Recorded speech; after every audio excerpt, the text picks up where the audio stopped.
میری 14 سالہ خوبصورت سالی جسے میں بچی سمجھ رہا تھا وہ تو پوری آگ نکلی۔ میری بیوی ہسپتال میں داخل تھی، اسی لیے میری ساس رات کو میری سالی کو میرے پاس چھوڑ گئی۔ میں نے بچی سمجھ کر اسے اپنے ساتھ سلا لیا، لیکن اس نے تو آدھی رات کو میرے ساتھ ہی بیڈ پر۔ رات کے 1 بجے کے قریب میرے کمرے پر دستک ہوئی تو میں نے دروازہ کھول دیا اور دیکھا تو وہاں میری سالی موجود تھی۔ رات کے اس وقت اور کوئی گھر میں موجود نہ تھا، وہی اکیلی میرے گھر میں موجود تھی۔ وہ پہلی دفعہ ہمارے گھر رہنے آئی تھی تو شاید اسے رات کے اس پہر ڈر لگ رہا ہو۔ ایسے ہی میں نے دروازہ کھولا تو یہ دیکھ کر میری حیرت کی انتہا نہ رہی کہ وہ نیم برہنہ نائٹی سی پہنے دروازے پر کھڑی تھی۔ مجھے دیکھتے ہی کہنے لگی، ایاز بھائی مجھے آپ کے گھر میں بہت ڈر لگ رہا ہے، کیا میں رات آپ کے گھر گزار سکتی ہوں؟ میری نظر میں تو سجل 14 سال کی بچی تھی، لیکن میں پہلی بار اسے یوں دیکھ رہا تھا تو وہ تو کسی گلاب کی طرح تر و تازہ تھی۔ 14 سال کی عمر میں ہی وہ بہت خوبصورت اور حسین لگ رہی تھی۔ کمرے میں مدھم روشنی ہونے کے باوجود بھی نیم برہنہ نائٹی میں اس کے جسم کا ہر حصہ واضح نظر آ رہا تھا۔ وہ میری بیوی کی سوتیلی بہن تھی، یہ سوچ کر میں نے اس کے وجود سے نظر چرائی اور اسے سونے کے لیے صوفے پر تکیہ رکھ کے دے دیا اور خود بیڈ پر لیٹ کر موبائل چلانے لگا۔ میری شادی کو 6 سال ہونے والے تھے اور میری شادی کا وقت سجل ایک 8 سال کی بچی تھی۔ میرے اپنے سسرال بہت ہی کم جانا ہوتا تھا، اسی لیے میں سجل کو ابھی تک بچی سمجھ رہا تھا، لیکن مجھے کیا خبر تھی کہ وہ تو پوری آگ بن چکی ہے۔ میں موبائل میں مگن تھا اور سجل صوفے پر بے چین لیٹی تھی۔ رات کے اس پہر موبائل پر بھی ایک سے بڑھ کر ایک سامان نظر آ رہا تھا، جسے دیکھ کر میں اپنے جذبات میں قابو نہ رکھ سکا۔ میں نے رات کو سجل کو آواز دے کر پوچھا کہ کوئی مسئلہ ہے کیا؟ سجل کہنے لگی، ایاز بھائی یہ صوفہ بہت چھوٹا ہے اور میرے پاؤں صوفے سے باہر جا رہے ہیں اور جس کی وجہ سے میں صحیح طرح سے لیٹ نہیں پا رہی۔ سجل کی یہ بات سن کر میں نے کہا ٹھیک ہے تم یہاں بیڈ پر آ جاؤ اور میں صوفے پر لیٹ جاؤں گا۔ تو میں نے اپنا تکیہ اٹھا کر نکالنے لگا تو سجل نے میرا ہاتھ پکڑ کر روک لیا اور کہنے لگی کہ ایاز بھائی کیا آپ ساری رات بیٹھے ہی رہیں گے؟ میرے ساتھ یہیں بیڈ پر سو جائیں، مجھے کوئی پریشانی نہیں ہوگی۔ میرے لیے سجل کے جسم سے نظریں اٹھانا مشکل ہو رہا تھا۔ میں نے بہت مشکل سے سجل کی بات مان کر دوسری طرف کروٹ بدل لی اور موبائل چلانے لگا اور مجھے پتہ ہی نہیں لگا کہ کب میری آنکھ لگ گئی۔ ابھی مجھے سوئے ہوئے کچھ دیر ہی گزری تھی کہ اچانک میری آنکھ کھلی تو اپنے سامنے کا منظر دیکھ کر میرے رونگٹے کھڑے ہو گئے۔ میں سوچ بھی نہیں سکتا تھا کہ جسے میں کم عمر بچی سمجھتا تھا وہ تو پوری آگ ہے۔ ہر گزرتے لمحے کے ساتھ میرے دل میں جذبات کا طوفان ٹھاٹھے مارنے لگا۔ میں خود پر بہت مشکل سے قابو پا رہا تھا، مگر پھر سجل نے میرے ساتھ کچھ ایسا کیا کہ میرے قدموں تلے سے زمین نکل گئی اور نہ چاہتے ہوئے بھی مجھے اس کی بات ماننی پڑی۔ میری اور صنوبر کی شادی کو 6 سال گزر چکے تھے اور ان 6 سالوں میں کوئی بھی دن ایسا نہ تھا کہ جس میں صنوبر نے میری خدمت میں کوئی کسر رکھی ہو۔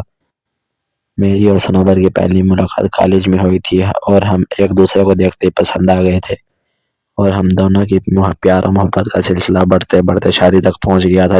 جب میں نے اپنے گھر والوں کو صنوبر کے متعلق بتایا تو میری امی نے یہ کہہ کر انکار کر دیا کہ خاندان سے باہر وہ کسی صورت میری شادی نہ کریں گی، لیکن میں صنوبر کی محبت میں اس تک آگے بڑھ چکا تھا کہ اب واپسی ممکن نہ تھی۔ صنوبر کے بغیر تو ایک پل بھی گزارنا بہت مشکل تھا۔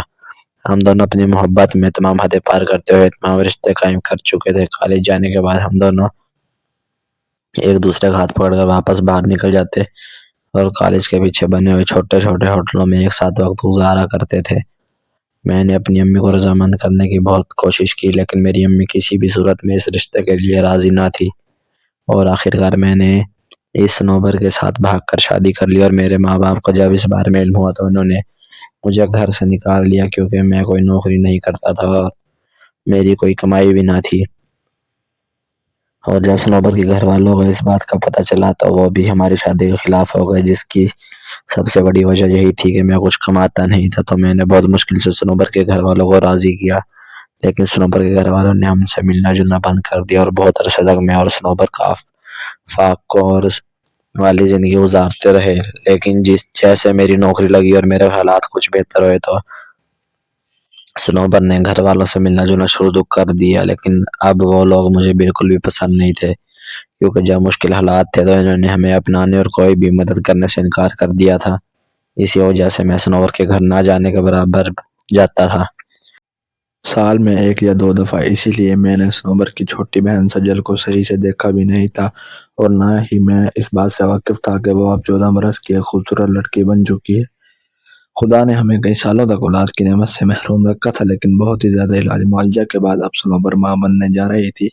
میرے گھر والے تو تھے نہیں، اسی لیے مجبوراً مجھے سنوبر کی امی کو بلوانا پڑا، اور جب ہم سنوبر کو ہسپتال لے گئے تو ڈاکٹروں نے بتایا کہ سنوبر کو 1-2 دن ہسپتال میں داخل کرنا پڑے گا۔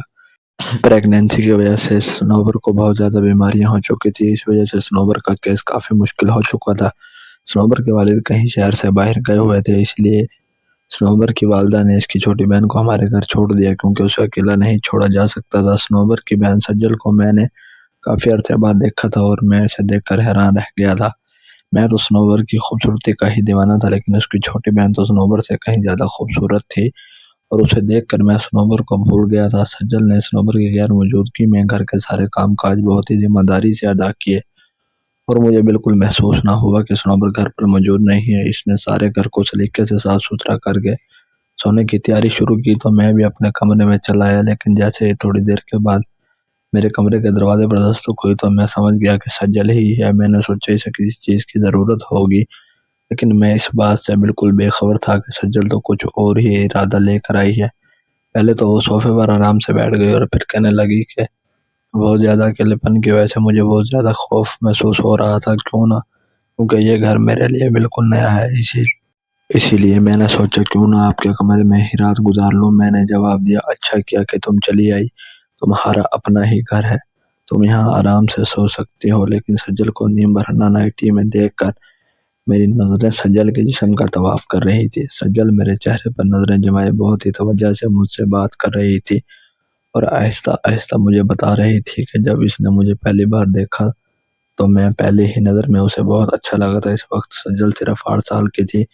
وہ مجھ سے کہنے لگی، آپ کو دیکھ کر مجھے میری آپی کی قسمت پر رشک آتا ہے، اتنی خوشی ہوئی کہ اس کی آپی کی قسمت کتنی اچھی ہے۔ سجل کہنے لگی، اس دن کے بعد سے میں اس کے خیالوں میں بیٹھ گیا تھا اور ہر وقت یہ سوچتی رہتی کہ اس کی زندگی میں آنے والا شخص بھی میرے جیسا ہوگا۔